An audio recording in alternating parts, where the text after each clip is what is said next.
Ladies and gentlemen, welcome to another edition of Tight Talk on Turnbuckles. I am your host, Tildy, again, with my co-host, Roach Boy Red. What's up, guys? And we are here to review the week in wrestling as you know it and as we know it. So without further ado, let's start with Monday Night Raw. I wasn't the biggest fan of this show, as I am most Raws. They have cool points, but Red, start us off. What do you think? Yeah, overall, there's some weird stuff happening in the first Raw back after WrestleMania 38. It did have some good points, so I guess we can talk on that first. I loved the heartfelt, deep cut Cody Rhodes promo that he gave us. Overall, I felt like that was some Dusty Rhodes shit. He was channeling his father for that promo. And I loved it. I wasn't the biggest Cody Rhodes fan until AEW, and I guess for good reason. Stardust was goofy, and early Cody Rhodes when he ran with uh, Ted DiBiase Jr. and stuff, I was not into that gimmick or that group. But he definitely grew on me through AEW, and I'm glad to see that he's flourishing as a babyface in WWE immediately. Like there was no issue of him being an interloper or a traitor. He was welcomed back with open arms, and thank God Well, because he is definitely a bright point right now in this otherwise bloodline oversaturated community. nobody's really going to give him that interloper or traitor deal in WWE because, I mean, as much as we broad wrestling fans like to think that WWE fans know what AEW is, a lot of them don't know what AEW is. Honestly, like they don't know what's going on over there. They don't watch the product. They have no idea. So like I don't think it was ever in question if they were going to welcome him back that way. It's just if they were going to know who he was, period. You know, like know Yeah, what he difference between him. They might not even remember Stardust, which is literally the last taste he left in their mouth.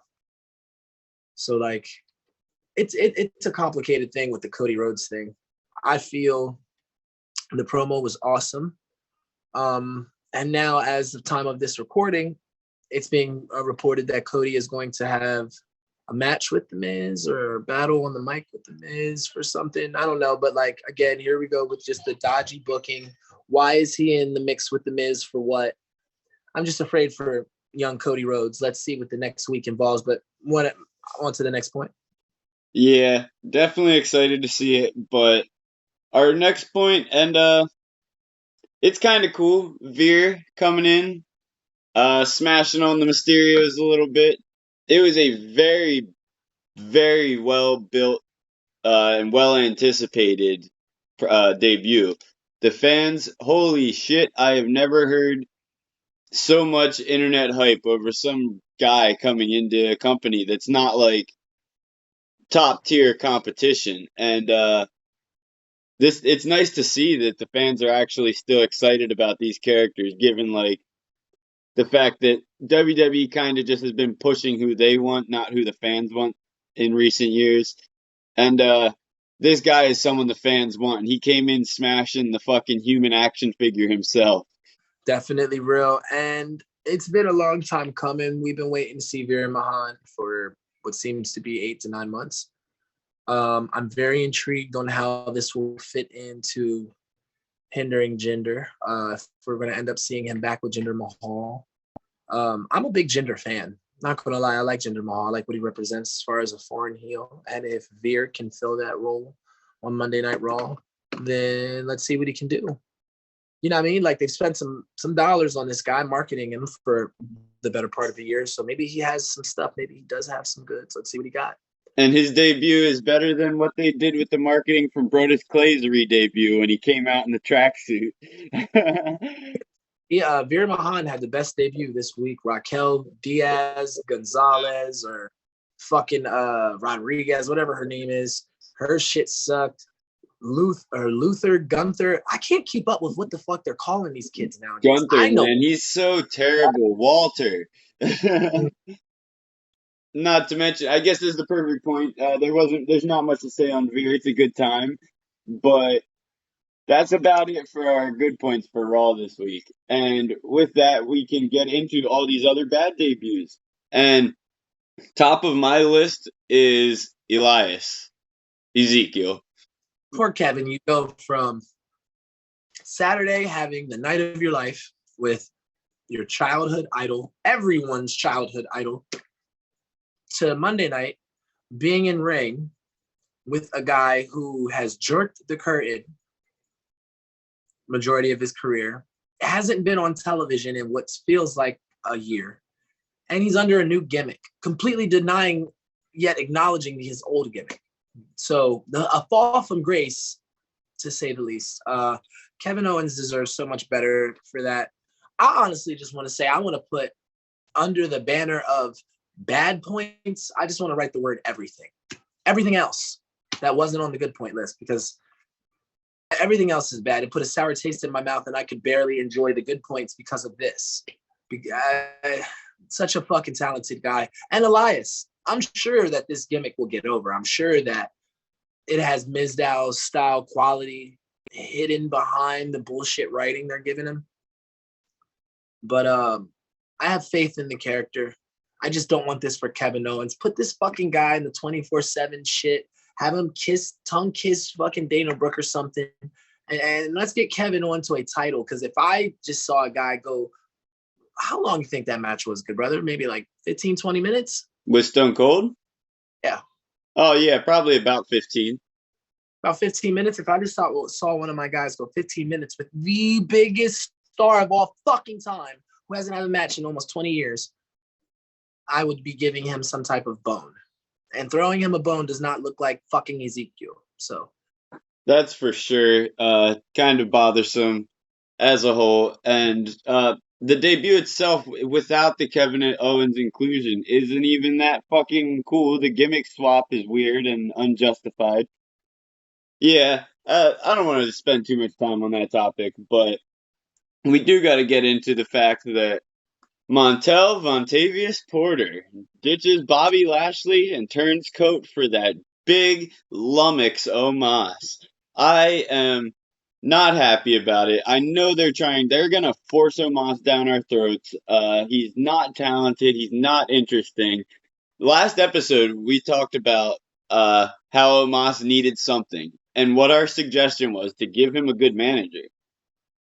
It sucks that good manager came in the form of MVP, man. Like, that is, if Omos is going to go over, now is that time, because MVP can just do that for a guy. But is it the right choice? That's the real question. And I think no. what I see them trying to do, they're going to apply the Brock Lesnar treatment to Bobby Lashley. They stripped Paul away from Brock, and it worked right now. But it did not work before when they did that. Brock, they did this exact same thing before, back in 2003, when Brock dropped the title to Big Show. Paul Heyman turned on him, was running around as Big Show's manager, and he did the solo deal, and he was just horrible on the mic. They eventually put him back together.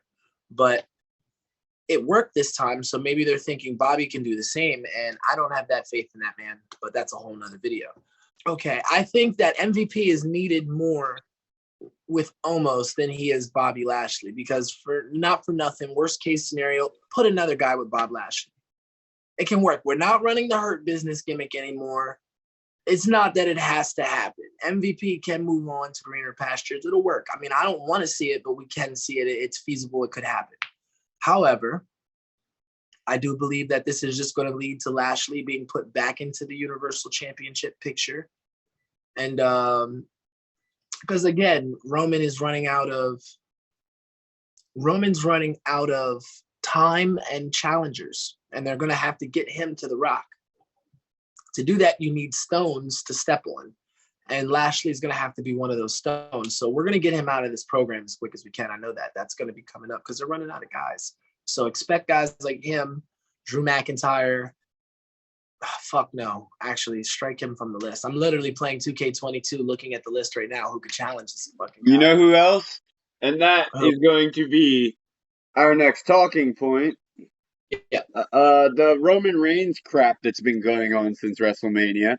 After an underwhelming performance from him, it was, in retrospect, sorry, ambulance just went by. In retrospect, after their match, and after rewatching their match, it wasn't as bad of a match in general as I walked away from it watching night two, but Roman underperformed. That's for damn sure. I was not impressed, and continuing into Monday Night Raw, yet again I was not impressed. He came out to the ring with Paul Heyman. Paul Heyman did the same fucking speech he's been doing for 6 months now about the dynasty, the bloodline, head of the table bullshit, and then Roman's supposed to. We're supposed to get information on the title unification. Roman says two things. He says, acknowledge me like every week. And the last point is to come watch SmackDown if you want to know what goes on. Spoiler alert, we watch SmackDown. It doesn't go on.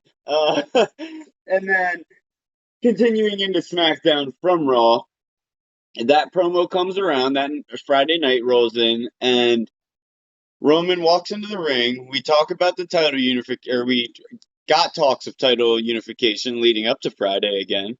And then what happens? Acknowledge me, Paul Heyman speech, and then a promo that I wouldn't have minded the promo if it would have led to a better payoff in the end. Yeah. Roman goes on a rant about how he has all the gold. He did all the smashing, but the Mhm. Usos don't have all the gold, and he has two belts. Why don't they each have two belts? And he pretty much sent them out on a hit for RK Bro, and that in its own, I personally think is a fire angle. It can go a lot of ways because like they might be top tier right now, but you can never count out Randy Orton, man. He's like Edge. They're some opportunist characters, and seeing Randy Orton as a face beat on these little fuckers, that would be some good shit, man. I'm always a Randy Orton fan, despite his weird, stormy history, but but he's great, and I think this is their best chance to bring a little story and a little heat to the Usos. I think we're gonna have to get Randy out of that tag team soon. Maybe that's going to be the way to do it. Because again, Roman Reigns is going to need challengers, and Randy Orton is a fucking credible challenger. He is. I'd love that, honestly.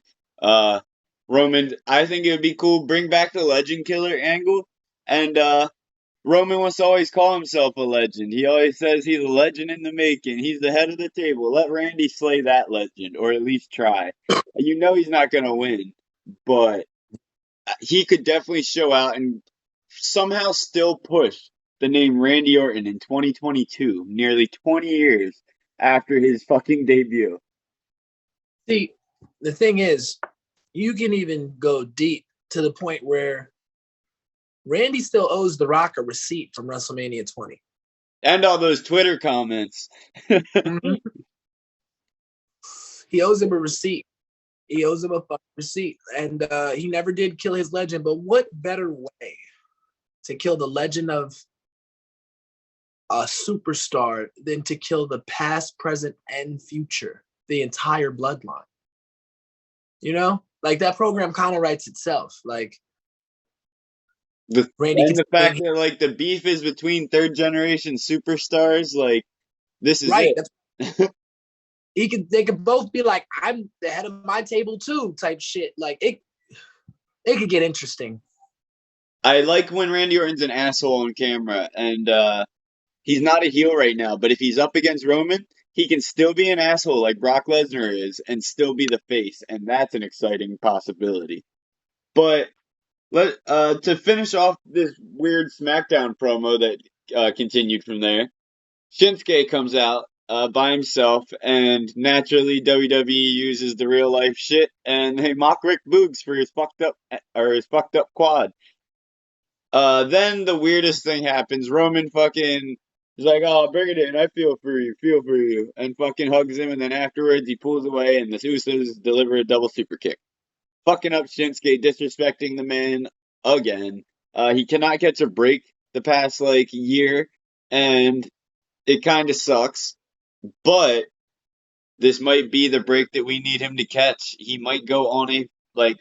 This seems like it could be a leading up to SummerSlam beef against Roman, and as unbelievable as that is from like a real life standpoint, oh my God, that's going to be magic in the ring. And he's going to make Roman look incredible.